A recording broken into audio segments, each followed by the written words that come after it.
Alright, in this video we're going to do some exercises for rotator cuff.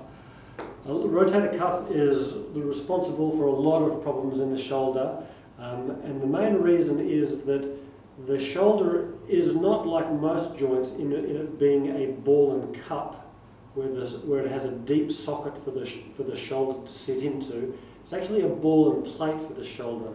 It allows for a lot of range of motion, a huge range of motion for the shoulder, but it does mean that the shoulder head, the humeral head, can slide around within the joint. So the rotator cuff muscles are important because they stabilize it so that it just pivots on one spot rather than slides around. Okay? So there's 4 muscles in the rotator cuff group, and we're going to show you 2 exercises for each of them. Okay? So we'll start off with the subscapularis. The subscapularis is an internal rotator. So I'm going to get you to get a band. Now the band has to be fairly light. With all these exercises, if you use too much resistance, you recruit bigger muscles, other muscles like your pecs and your deltoids and all that kind of stuff, and so the rotator cuff muscles won't be worked properly. So you want to use light resistance. So you get a light resistance band, and if it was my left shoulder, I'd put my arm up like this, get it to resistance, and then internally rotate as far as you can go, and then externally rotate as far as you can go. And you do that 10 times, fairly slowly, and the only bit that you want to move is your forearm. You want to be pivoting around this spot.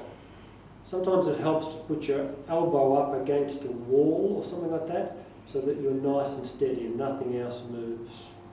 Okay? It might even help to put your hand there to start off with. So 10 of those, and then the same thing but facing this way, 10 like this. Now, older style exercises used to get people rotating in like this, but they found with the recent studies that recruits too much of the pectoral muscle, so you're better off doing it into this 90 degrees adduction position. Okay, so do them up there like that.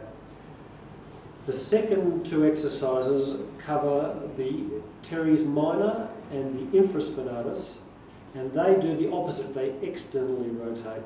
So again, you get it to tension, the band to tension, and then you just do the opposite. You externally rotate, pivoting around that elbow 10 times. Okay, so that's exercise number 1. Go as far as you can, but if it hurts, don't go too far. Okay, stop if it hurts. The second one is external rotation. Now you can use this one in this direction because there's less muscles on the back that you can recruit for external rotation. Okay, so 10 of those. But I find this one is more effective. Okay?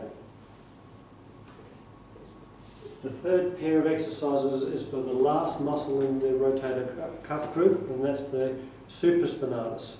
Most people get problems with the supraspinatus, and it comes over the top of your shoulder and down here, so it lifts your arm. So what I want you to do is for this, get 1 kilogram weights. 2 kilograms is almost too much. Okay, so try to stick to 1 kilogram. You can get a litre of water or some such thing, and then just holding.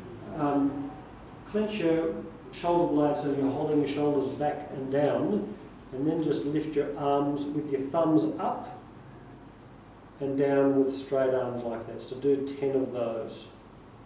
Now if you find it's tender, you can even do that without the weights, but with your thumb up. Okay? All right. The second exercise does it in terms of the thumb up position, it's the thumb across position. And what you do is you get onto a bed or a surface like this, and you just raise and lower your arm very slowly from the bed position to your head. So your palm down for this one, and you do 10 each side on that. As with a lot of exercises, do both shoulders, because if one shoulder, even if only one shoulder is giving you troubles, the other one's probably not too far away, and so I always recommend doing both shoulders. Okay, now the one extra exercise that I'm going to give you. It's not part of the rotator cuff group, but it is an important muscle. There's a couple of muscles, your rhomboids and your lower trapezius, that helps to stabilise your shoulder blades. And for this, you lay face down. Now you do need something like this that's quite narrow, like a bench at the gym or some such thing, so you can put your arms down on the sides.